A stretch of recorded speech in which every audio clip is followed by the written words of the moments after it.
मोटी बात क्या है, एक बड़ी तस्वीर ये भी निकल कर आ रही है कि विपक्ष, और वही नीतीश कुमार की बात हो रही है, तो नीतीश कुमार ने जब से वो विपक्षी एका का बीड़ा उठाया कि हम साथ आ जाएं तो बीजेपी को बहुमत में आने से रोक सकते हैं, फिर वो 100 तक भी आंकड़ा आया।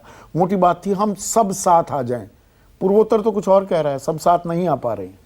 देखिए, पूर्वोत्तर में 2 की तो बात नहीं, त्रिपुरा की बात है। मैंने बैठते ही कहा था कि बीजेपी बहुमत से 2-3 कम या 2-3 ज़्यादा पाएगी। और अभी भी मैं कह रहा हूं कि 44 सीटें बीजेपी ने पिछली बार गठबंधन के साथ जीती थी, इस बार उसकी और मोथा पार्टी यानी राजा की मिला के करीब 44, 43, 44, 45 जो भी पा जाए। लेफ्ट और कांग्रेस गठबंधन करने के बावजूद भी उतनी ही सीटें पाएंगे जितनी लेफ्ट अकेले पाया था। लेफ्ट पिछली बार 43% के आसपास वोट पाया था, इस बार 24%, 19% वोटों का उसको नुकसान हो रहा है। और कांग्रेस पार्टी के 9% वोट मिले, पिछली बार 1.5% मिले थे। अब देखिए, राजा को 20% वोट मिले। तो मुझे ऐसा लगता है कि भारतीय, और एक इंपॉर्टेंट जो त्रिपुरा के इलेक्शन से बात आ रही है, वो आईपीएफटी पार्टी है जो पिछली बार 8 सीटें जीतने में कामयाब हुई। भारतीय जनता पार्टी अगर बड़ी पार्टी और छोटी पार्टी उसके साथ गठबंधन करेगी तो अगले चुनाव में वो खत्म हो जाएगी, वो इस चुनाव से पता चलता है। आईपीएफटी पूरी की पूरी खत्म हो गई और भारतीय जनता पार्टी ने सारी सीटें अपनी ही करीब, मुझे लगता है खाता खुल जाए आईपीएफटी का तो बहुत बड़ी बात है। तो सारी सीटें भाजपा ने जीत ली। भाजपा का 3% वोट कम हुआ, 2.5%, जिसका कोई मतलब नहीं है। और मुझे ऐसा लगता है कि त्रिपुरा में बहुमत पाने के बावजूद भारतीय जनता पार्टी राजा से हाथ मिलाने की कोशिश करेगी, क्योंकि पिछली बार 20 शेड्यूल ट्राइब की जो सीटें हैं जिस पर राजा इस बार इतना अच्छा प्रदर्शन कर रहे हैं, उसमें 18 जीती थी बीजेपी ने।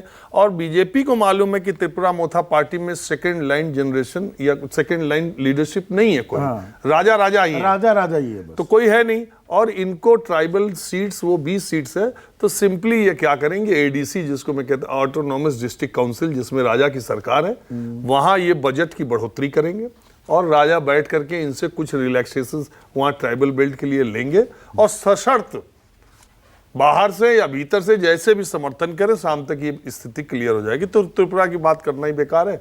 मेघालय में भी आप देखिए 2 सीटों से भारतीय जनता पार्टी, वो दिखा तो रहा है 6, लेकिन मुझे लगता है कि मैक्सिमम 6 नहीं तो 5 सीटें पाएगी, और वो भी शिलांग के आसपास। तो इससे ये भी पता चलता है कि बंगाली स्पीकिंग पीपल जो इन राज्यों में है, वहां भारतीय जनता पार्टी ने सबको खत्म कर दिया और उसका दबदबा इन इलाकों में। ये जो टीएमसी का आप देख रहे हैं, ये सारी के सारे वोट मुकुल संगमा और वो दूसरे वाले नेता, उनका नाम बड़ा टेढ़ा है, वो गारो और खासी जो 2 जनजातियां, उनके दोनों बड़े नेता हैं। तो उन दोनों को जो टीएमसी ने अपने पास लिया था, उन दोनों ने ये लिया, और ये शेड्यूल्ड ट्राइब के एरिया में टीएमसी जीती है। तो वहां नहीं जीती है जहां जीत रही है जहां बंगाली पीपल है। तो ये भी ममता बनर्जी के लिए अगले चुनाव में थोड़ा सोचने वाली बात है। और तीसरी बात, नीतीश कुमार जब विपक्षी एकता की बात करते हैं तो सिर्फ वो सासाराम से लेके और किशनगंज के बारे में सोचते हैं, वो बिहार की तरह से सोचते हैं कि पूरे देश में माहौल है।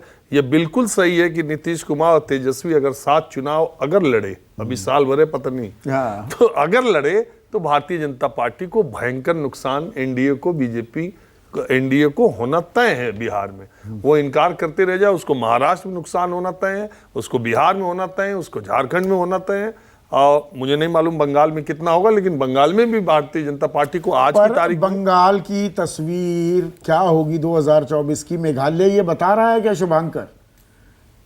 अलग अलग आप करो, लड़ोगे तो बीजेपी को ही फायदा है, आपको नहीं मिल रहा कुछ भी। 12 विधायक लेकर आ गए कांग्रेस के, आपका आंकड़ा भी 5 का ही है और कांग्रेस का 6। संदीप जी, ऐसा है कि देखिए, एनडीए और यूपीए में ये बहुत बड़ा एक अंतर है। एनडीए में भाजपा बहुत मजबूत है, तो एनडीए एक मजबूत जगह दिखती है। यूपीए जो है, ये मैं बार बार कहता हूं, यूपीए नाम है पोस्ट पोल अलायंस का।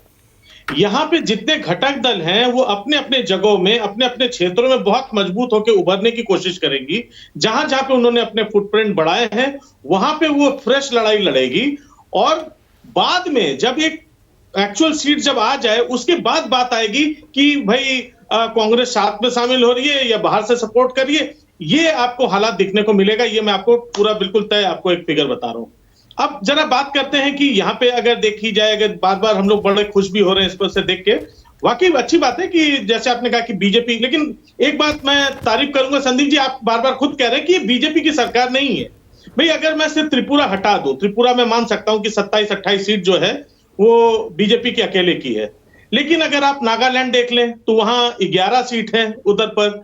अगर आप मेघालय में अगर बात बनती है तो भाई 6 सीट है। तो इन जगहों पे बीजेपी का अपना पीठ थपथपाना कोई सेंस नहीं दिखता है। गठबंधन का तो हिस्सा है ना।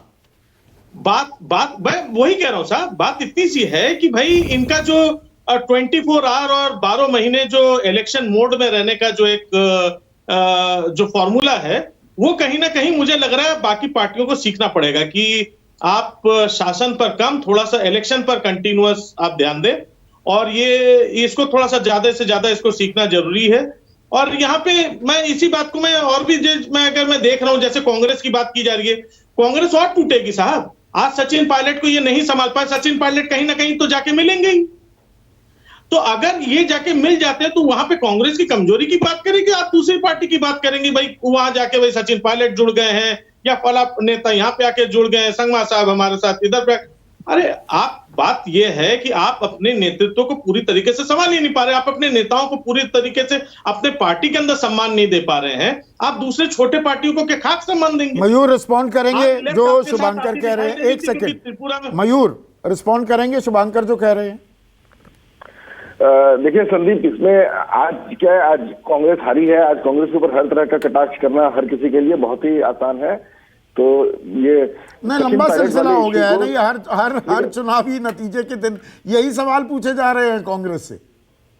नहीं, मैं संदीप मैं वही कह रहा हूँ, जिस पॉलिटिकल मैच्योरिटी के साथ राजस्थान की पूरी क्राइसिस को हैंडल की गई वो आप सबने देखा था, और राजस्थान में कोई क्राइसिस नहीं है। मैं आपको बताता हूँ, आज की स्थिति में राजस्थान में कोई क्राइसिस नहीं है। जहाँ हमारे दो बड़े नेता ने एक दूसरे के खिलाफ स्टेटमेंट भी दे दिया था, वो क्राइसिस कैसे रिजॉल्व हुआ?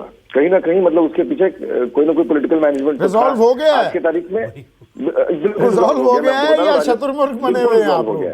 राजस्थान की क्राइसिस पूर्णतः रिजॉल्व हो गई है। राजस्थान इस बार रिवाज बदलेगा, राजस्थान में एक बार फिर कांग्रेस की सरकार 2023 में आएगी संदीप, ये मैं आपको बड़े दावे के साथ। चलिए अभी राजस्थान का जब नंबर आएगा दिसंबर में बात करेंगे। अभी पूर्वोत्तर की बात चल रही है।